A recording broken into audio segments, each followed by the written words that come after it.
اعوذ باللہ من الشیطان الرجیم، بسم اللہ الرحمن الرحیم۔ خدا کے نام سے ہر چیز کا آغاز کرتا ہوں، اسی پہ بھروسہ ہے، اسی پہ ناز کرتا ہوں۔ میں ہوں آپ کا میزبان محمد سلیمان اور آپ دیکھ رہے ہیں بزم کہکشاں۔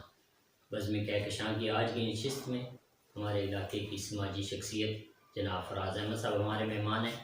ان سے ان کی زندگی کے بارے میں اہم سوالات کریں گے۔ جناب فراز احمد صاحب، سب سے پہلے میں آپ کو بزم کہکشاں میں خوش آمدید کہتا ہوں۔ آپ نے اپنا قیمتی وقت ہمیں دیا۔ ابتدائی سوال آپ سے یہی ہے کہ آپ بتائیے گا کہ بنیادی طور پر آپ کا تعلق کس علاقے سے ہے، اور جو ابتدائی تعلیم ہے وہ آپ نے کہاں سے حاصل کی، آپ کا تعلیمی کیریئر جو ہے اس کے حوالے سے ہمیں آگاہ کیجیے گا۔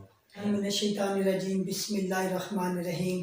الصلاۃ والسلام علیک یا سیدی یا رسول اللہ وعلی آلک و صحابک یا سیدی یا حبیب اللہ۔ بہت شکریہ آپ کا سلمان بھائی کہ آپ اتنے قیمتی اور مصروف وقت میں سے ٹائم نکال کر میرے پاس آئے ہیں اور مجھ ناچیز کو اس قابل سمجھا کہ میں آپ کو انٹرویو دے سکوں۔ میری پیدائش راول پنڈی کی ہے، راول پنڈی رحمت آباد چکلالہ کے ایریا ہے، یہاں کی میری پیدائش ہے۔ میرے آبا و اجداد آزاد کشمیر سے بلانگ کرتے تھے۔ یہ 1954 میں ادھر راول پنڈی میں آ گئے تھے۔ میرے والد صاحب آرمی میں بھرتی ہوئے تھے۔ تو جہاں تک ابتدائی تعلیم کی بات ہے، جو ہے آج کل تو وہ پلے گروپ شروع ہو گیا، نرسری پریپ شروع ہو گیا، اس کو کچی پکی کہتے تھے۔ تو اقبال اسکول تھا برما شہر میں، آپ کے نیبر میں، تو وہاں سے میں نے کچی پکی میں تعلیم حاصل کی۔ تو اس کے بعد میں آ گیا گورنمنٹ ہائی اسکول رحمت آباد، یہاں سے میں نے میٹرک کیا۔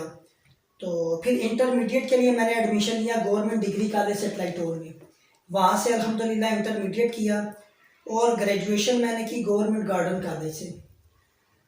اس کے بعد میں نے پولیٹیکل سائنس میں ماسٹر کیا، جو کہ میں نے پنجاب یونیورسٹی سے کیا۔ جزاک اللہ، یہ اپنے تعلیمی کیریئرز کے حوالے سے ہمیں آگاہ کیا۔ بنیادی طور پر جو آپ سے انٹرویو تھا، سیاسی تو آپ شخصیت ہیں، لیکن اس کے ساتھ ساتھ آپ ایک مذہبی رجحان رکھنے والی شخصیت ہیں۔ اسی حوالے سے نعت میں آپ کا ایک سلسلہ ہے، آپ خود بھی نعت پڑھتے ہیں الحمدللہ، آپ کے بچے بھی پڑھتے ہیں، آپ کے بھتیجے بھی، آپ کی فیملی میں آپ کے بھانجے ہیں جناب حافظ محمد نعیم ساقی صاحب، جناب فہیم صاحب، سب نعت خوان۔ تو نعت سے آپ کا لگاؤ کیسے ہوا؟ نعت کی طرف یہ آپ کی پوری فیملی کا رجحان بن گیا الحمدللہ، یہ کیسے ہوا؟ جو ابتدائی طور پہ آپ جن تنظیمات، جن انجمنوں کے ساتھ آپ ٹچ رہے آج تک، اس حوالے سے ہمیں آگاہ کیجیے گا۔ سلمان بھی، جہاں تک نعت خوانی کا تعلق ہے تو الحمدللہ میں اس کو اپنے لیے ایک بہت بڑا اعزاز سمجھتا ہوں کہ میں نہ چیز اس قابل نہیں تھا۔ نعت خوانی جو ہے نا مجھے ورثے میں ملی ہے۔ میرے تایا جان مرحوم ملک سرور صاحب، وہ بہت اچھے نعت خواں تھے۔ وہ انجمن فیضان غوث اعظم میں ٹاپ کے نعت خواں تھے۔ وہ حاجی نور صاحب تھے، ان کی جوڑی تھی اور یہ آپس میں مل کے نعت پڑھتے تھے۔ پھر اس کے بعد میرے والد گرامی مرحوم حاجی محمد رفیق صاحب، تو وہ میرے والد صاحب جب عمرے پہ جا رہے تھے تو انہوں نے مجھے کیسٹ لا کے دی کہ بیٹا یہ کیسٹ ہے، آڈیو کیسٹ ہے، یہ آپ اس کو لکھو پہلے سن کر، اور اس کے بعد میرا بیٹا اپنے نعتیں پڑھ لیجیے۔ تو میں نے کہا انشاءاللہ جی، جب میرے تایا جان پڑھتے رہے، آپ پڑھتے تو میں کیوں نہیں پڑھ سکتا ہوں۔ تو سب سے پہلی نعت جو میں نے پڑھی ہے اپنے اسکول میں پڑھی ہے، جب میں تھا چوتھی کلاس میں، گورنمنٹ ہائی اسکول رحمت آباد میں۔ کیونکہ گھر میں تو اکثر میں نعت خوانی کرتا ہوتا تھا، لیکن اس طرح کبھی میں نے کراؤڈ میں نعت نہیں پڑھی ہے۔ وہ ہوا ایسا تھا کہ ہمارے اسکول میں ہر روز اسمبلی میں نعت ہوتی تھی ایک لڑکے کی، تو وہ لڑکا انفارچونیٹلی وہ بیمار ہو گیا۔ تو ہمارے ٹیچر حضرات کھڑے تھے سامنے اسٹیج پہ، تو انہوں نے کہا یار وہ اس کا نام میں بھول گیا، یار وہ فلاں بندہ آئے نعت پڑھے۔ تو پتہ چلا جی وہ بیمار ہے۔ تو ٹیچر ہمارے کہتے ہیں کوئی اور آپ میں سے آ جائے۔ تو کسی ایک بندے میں جرت نہیں پیدا ہوئی کہ وہ نعت خوانی پڑھے۔ تو پھر ہمارے ٹیچر حضرات نے کہا کہ یار آپ سب مسلم ہیں، تقریباً 700-800 لڑکوں کا کراؤڈ تھا، اسٹوڈنٹ تھے، تو آپ میں کسی کو جو ہے نا نعت خوانی کا شوق نہیں ہے۔ تو خیر میں اٹھاؤں تو میرے آس پاس والے لڑکے ہنسنے شروع ہو گئے کہ یار اس نے تو کبھی نعت پڑھی ہی نہیں ہے۔ تو الحمدللہ اسٹیج پہ گیا تو میں نے وہی نعت پڑھی، میں اس کا شعر آپ کو سنا دیتا ہوں۔ واہ رے حلیمہ دائی، تو نے کیسی قسمت پائی، تو کائے کو اترائے تیری گھاس بھوس کی جو پڑی میں، میرے پیارے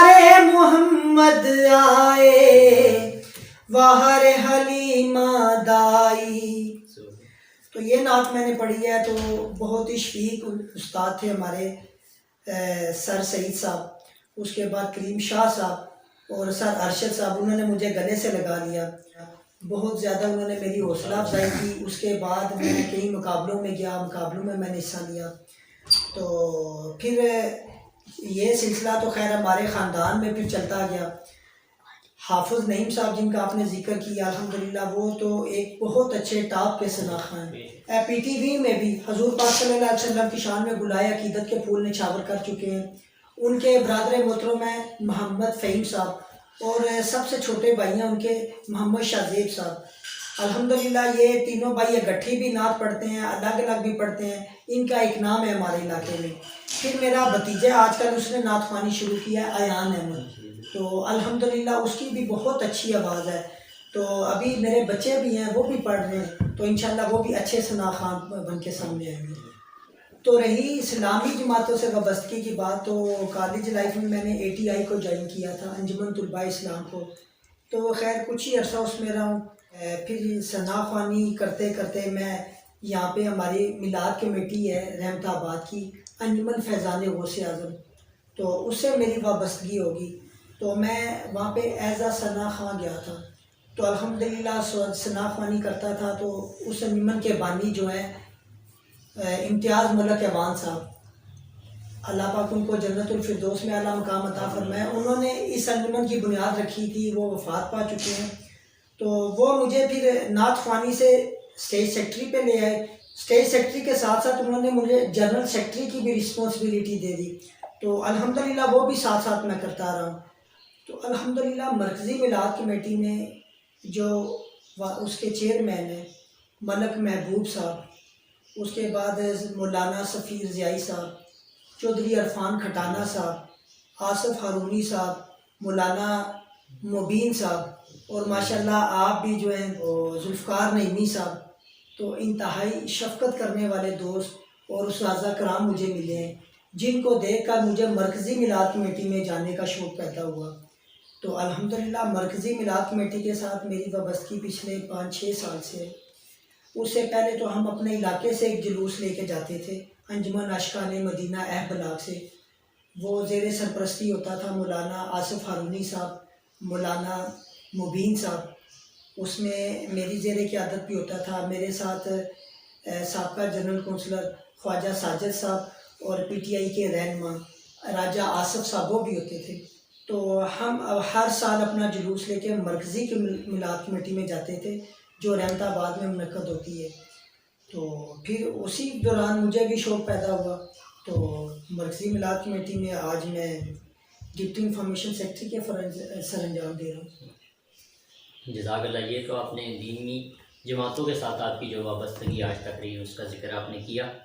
آخر میں آپ نے اپنی انجمن کا ذکر کیا جس میں آپ کے سیاسی حریف جناب خواجہ ساجد صاحب، لیکن اس میں خوبصورت گلدستہ یہ ہے کہ آپ مختلف جماعتوں سے ہونے کے باوجود 12 ربیع الاول کو اکٹھے ایک ہی انجمن کے تحت آپ عیدگاہ میں تشریف لاتے ہیں۔ سیاسی حوالے سے آپ گفتگو اگر کا آغاز کریں تو سیاسی حوالے سے آپ سیاست میں کس طرح آپ نے قدم رکھا، اور آج تک علاقے میں جو سماجی خدمات آپ نے سر انجام دی اس کے حوالے سے ہمیں آگاہ کیجیے۔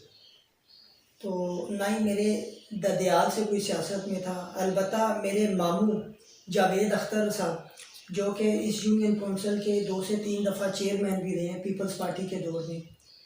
تو پھر میں جب کالج میں گیا تو کالج میں پہلے تو ATI کا ذکر کر چکا ہوں، ATI کے بعد میں نے ساتھ ساتھ PTI کو بھی جوائن کر لیا تھا۔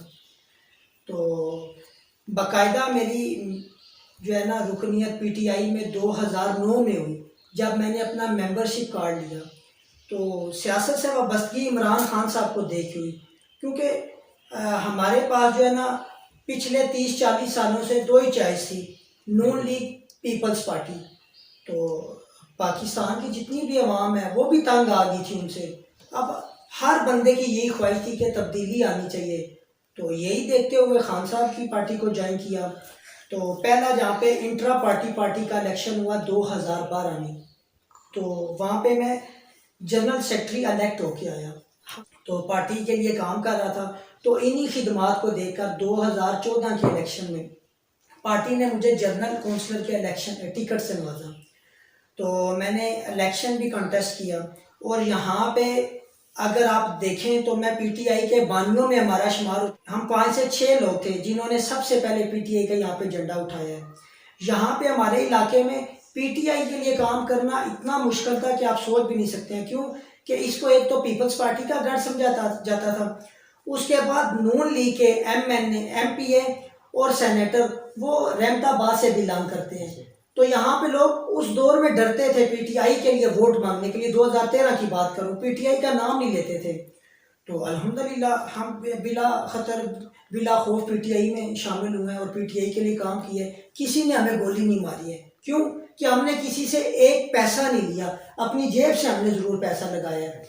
تو جہاں تک سماجی خدمات کی بات ہے، یہ جو پیچھے کووڈ کا دورانیہ تھا، اللہ پاک ہم سب مسلمانوں کو، بلکہ ساری دنیا کے مسلمانوں کو اور جتنے بھی لوگ ہیں اس دنیا میں، اللہ پاک ان سب کو اس سے محفوظ رکھے گا۔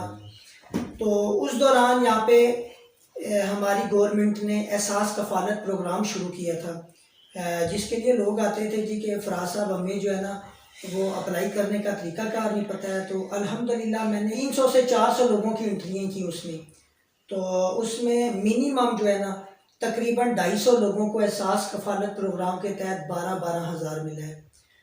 اور اس سے ہٹ کر ہم نے کافی جو ہے نا یہاں پہ ترقیاتی کام بھی کروائے ہیں اپنی پارٹی سے فنڈ لے کر اور اپنی نگرانی میں، کیونکہ گلی محلے تو ہر پارٹی میں بنتے رہتے ہیں، لیکن اس سے ہٹ کر گلی محلے بھی ہم نے بنائے، اس سے ہٹ کر ہم نے بہت بڑا پروجیکٹ ہے جو آج کل جس پہ کام شروع ہے گیس کا، 1400 کلومیٹر لائن بنتی ہے، اس کی تبدیلی ہو رہی ہے، وہ آپ کے سامنے ہی کام لگا ہوا ہے ہمارے ساتھ والے یونین کونسل ڈوکمنچی میں اور یہ رحمت آباد میں۔ 3 کروڑ کی لاگت سے گورنمنٹ گرلز ہائی اسکول میں 6 کمروں کا ایک نیا بلاک بن رہا ہے، اس میں خصوصی جو تعاون کیا ہے وہ ہمارے ایم این اے شیخ راشد شفیق صاحب اور ایم پی اے حاجی امجد صاحب کا ہے، کہ ان کی وجہ سے آج اس پہ کام جاری و ساری ہے۔ پھر اس کے ساتھ اسی گورنمنٹ گرلز ہائی اسکول میں افتتاحی تقریب سے خطاب کرتے ہوئے ممبر صوبائی اسمبلی جناب حاجی امجد محمود صاحب نے اعلان کیا کہ یہ جو سامنے بوائز ہائی اسکول ہے اس کے لیے بھی میں 2 کروڑ کا اعلان کرتا ہوں، تو اس میں بھی جلدی ایگزامینیشن ہال اور 2 سے 3 کلاسز کا جو ہے نا کام شروع ہو جائے گا۔ پھر اس سے ہٹ کر آج ہم نے ایک بہت بڑے پروجیکٹ کا افتتاح کیا ہے، شاید آپ کے علم میں ہماری جو وائر ڈسپنسری ہے رحمت آباد میں، اس کے لیے شیخ راشد شفیق صاحب اور حاجی امجد صاحب نے ایک بہت بڑی گرانٹ مقصد کی تھی، وہ گرانٹ تھی 6 کروڑ 50 لاکھ کی، کہ وہاں پہ ڈسپنسری کو ہم 30 بیڈ کے ہاسپٹل میں کنورٹ کر رہے ہیں، کیونکہ یہ ہمارا بہت پسماندہ ایریا ہے، ادھر کسی کو کچھ ہو جاتا تھا رات کے ٹائم تو اس کو ہم یا تو بے نظیر ہاسپٹل لے کے جاتے تھے یا ڈی ایچ کو لے جاتے تھے یا ہولی فیملی لے کے جاتے تھے، تو انشاءاللہ فیوچر میں ہمیں وہاں کی ضرورت نہیں پڑے گی، اللہ نہ کرے، لیکن خوشی غمی بیماری سے یہ ہر بندے کے ساتھ لگا رہتا ہے، تو ان کیس ایسا کوئی پرابلم آتا ہے تو ہمیں جو ہے نا وہ دور جانے کی ضرورت نہیں پڑے گی، علاج الحمدللہ ادھر ہی ہوگا۔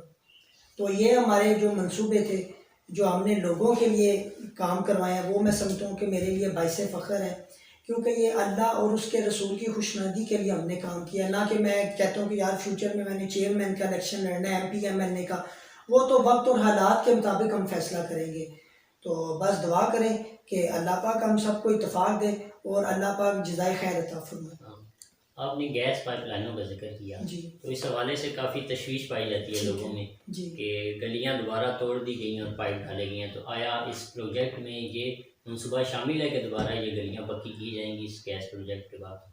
جی سلمان بھائی، یہ آپ نے بہت اچھا کویشچن کیا ہے، واقعی لوگوں کو بہت زیادہ تشویش ہے، بہت بڑا پروجیکٹ ہے، کیونکہ یہاں پہ جو گیس پائپ لائنیں پڑی ہوئی ہیں یہ 30 سے 35 سال پہلے کی پڑی ہوئی ہیں، لوہے کی پڑی ہیں، اور وہ کافی بوسیدہ ہو گئی ہیں، زنگ آلود ہو گئی ہیں، ان میں پانی بھی آ گیا ہے، تو آج کل بڑا سننے میں آ رہا ہے کہ اکثر گلیوں میں دھماکے بھی ہو رہے ہیں ان سے، تو یہ کام خیر ہم نے شروع کر دیا، تو اس میں قطعاً کوئی ایسی بات نہیں ہے کہ یہ گلیاں تعمیر نہیں ہوگی، یہ ہمارے جو سیاسی حریف ہیں وہ پریپوگنڈا کر رہے ہیں، دیکھیے انہوں نے اپنے دور میں کام کیے ہیں، میں ان کو اپریشیٹ کرتا ہوں، جو اچھا کام کرے اس کی آپ تعریف کریں، اب ان کا دور نہیں ہے، تو اگر ہم کام کر رہے ہیں تو ان کو چاہیے کہ ان کا جو بھی ایکسپیرینس ہے ہمارے ساتھ شیئر کریں. ہمارے بڑے ہیں, ہمارے بزرگوں کی جگہ ہمارے بھائی ہیں, اپنا ایکسپیرینس ہمارے ساتھ شیئر کریں, ہمیں بتائیں, کیونکہ ہم نان ایکسپائرڈ لوگ تھے. یہ ابھی جیسے جیسے ہمارے پاس کام آئے ہیں تو ہم کروا رہے ہیں. تو اس کا طریقہ کار یہ ہے کہ یہ جو کھدائی کر رہے ہیں, پہلے تو ہم نے ان کو یہ کہا کہ جہاں جہاں کھدائی کر رہے ہیں آپ کٹر سے کٹائی کریں تاکہ ہماری پوری گلی ڈیمیج نہ ہو. کٹائی کرنے کے بعد وہ ان کی ایک لیمٹ ہوتی ہے, جتنا بھی وہ لمبائی کا پائپ ہوتا ہے, جتنی بھی پیپ کی لمبائی ہے اس مطابق وہ کھدائی کر رہے ہیں. صبح آتے ہیں فرسٹ ٹائم 7 بجے, کھدائی کرنے کے بعد پیپ ڈال دیتے ہیں, اور پیپ ڈال کر سیم ڈے کو شام کو جانے سے پہلے وہ واپس جتنی کھدائی کی ہوتی ہے اس کی بھرائی کر دیتے ہیں. جتنی بھی مٹی ہوتی ہے وہ بھر کے چلے جاتے ہیں. ٹھیک کروانا ہے اس کے لیے یہ ہے کہ ڈوکمنشی اور غریب آباد کا جتنا بھی ایریا ہے اس میں سب سے پہلے پائپ لائن جو ہیں ان کو ڈالا جائے گا. جب یہ کمپلیٹ ہو جائیں گی 1 to 1 14 کلومیٹر کے ایریا میں, پھر انہوں نے کیا کرنا ہے, ہمارے جو گیس کے میٹر لگے ہوئے ہیں ان سروسوں کو انہوں نے مین لائن سے اٹیچ کرنا ہے. جب اس کے ساتھ اٹیچ کر دیں گے تو پھر ان کی ایک ٹیسٹنگ ٹیم آئیں گی, انجینئر آئیں گے باقاعدہ محکمہ گیس سے, وہ چیکنگ کریں گے. پرانا نیٹ ورک جو ہے وہ لوہے کے پائپوں کا, اس کو انہوں نے ڈسکنیکٹ کر دینا ہے. نئے نیٹ ورک پلاسٹر کے پائپ کے ساتھ جوڑ کے تو وہاں سے پیچھے سے وہ سٹارٹ جب کریں گے تو انہوں نے چیک کرنا ہے. جب ہم ان کو اوکے کی رپورٹ دیتے ہیں تو گیس محکمہ اس کو کلیئر کر دے گا. اس کے بعد جا کے جتنی بھی انہوں نے کھدائی کی ہے اس پہ کنکریٹ بھی باقاعدہ ہونی ہے, اور اس کا ٹینڈر بھی پاس ہو چکا ہے. تو وہ بھی انشاءاللہ یہ گیس چالو ہونے کے بعد 15 سے 20 دن میں اس پہ بھی کام شروع ہو جائے گا. لیکن اس پہ ٹائم ہے کیونکہ پائپ لائنیں ڈلنی ہیں, پھر وہ سرسیں لگنی ہیں, 3 سے 4 ماہ لگ سکتے ہیں. یہ میں کلیئر آپ کو بتا رہا ہوں. اس کے بعد اور آگے ہمارے 50-60 جو سال ہیں آنے والے, اس میں انشاءاللہ ہماری نسلوں کو گیس کا پرابلم نہیں ہوگا. ہر مشکل کے ساتھ آسانی ہے انشاءاللہ اللہ بہتر کرے گا. آخر میں آپ سے چاہوں گا کہ بزم کہکشاں کے حوالے سے آپ اپنے خیالات کا اظہار کریں اور اس کے ساتھ ہی آپ 2 شعر نعت کے پیش کریں. سلمان بھائی, بزم کہکشاں کے لیے میں یہی کہوں گا کہ الحمدللہ یہ بہت اچھی بات ہے کہ بزم کہکشاں والوں نے یہ پچھلے تقریباً 3-4 ماہ سے یہ کام شروع کیا ہے. اس سے ہمارے علاقے میں جو بھی دینی تنظیمیں ہیں ان کی جو بھی میلاد ہوتی ہیں, مجالس ہوتی ہیں, یا جس طرح کی بھی ایکٹیویٹیز ہوتی ہیں, ایک تو اس کو وہ کوری دے رہے ہیں, پھر ساتھ ساتھ جو بھی علاقے میں جو مسئلے مسائل ہیں اس کو بھی انشاءاللہ وہ کوری دے رہے ہیں. تو اس میں بڑی کاوش ہے, آپ کی کاوش ہے, آپ کی پوری ٹیم جس میں مولانا مبین صاحب ہیں, عتیق قریشی صاحب ہیں, حافظ نعیم صاحب ہیں, اور بلال صاحب ہیں, اور وقار مصطفی صاحب ہیں, وہ پیش ہوتے ہیں. تو آپ جیسے جوانوں کو دیکھ کے بڑی خوشی ہوتی ہے کہ ہمارے علاقے میں یہ نوجوانوں نے ایک بہت اچھا سٹیپ اٹھایا ہے, کیونکہ ہمارے علاقے میں جو بھی مسئلے مسائل ہیں ان کو اجاگر کرنے میں آپ جو ہے نا بہت اہم رول ادا کر رہے ہیں. تو پھر میں ایک بار آپ کا شکریہ ادا کرتا ہوں کہ آپ اپنے بہت ہی قیمتی وقت سے ٹائم نکال کر میرے پاس آئے اور مجھ ناچیز کو اس قابل سمجھا.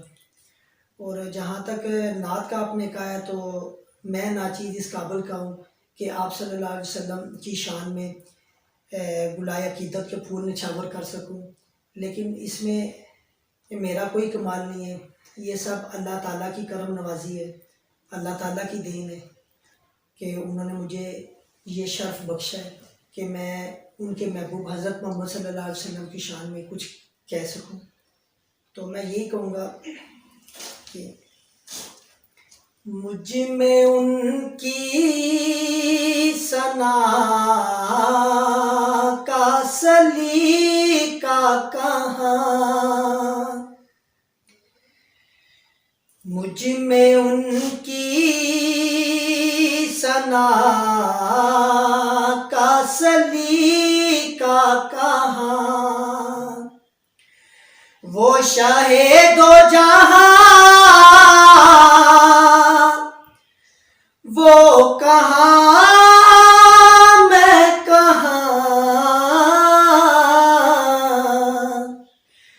ان کا مدح آسرا خالق جنوں, وہ رسول زمان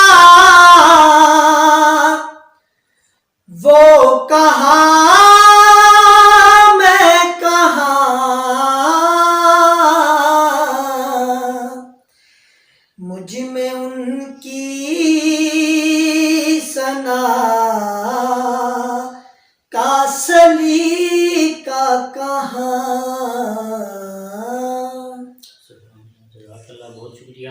یہ تھے جناب فراز احمد صاحب. اپنے خیالات کا اظہار ضرور کیجیے گا. آپ کا میزبان محمد سلیمان.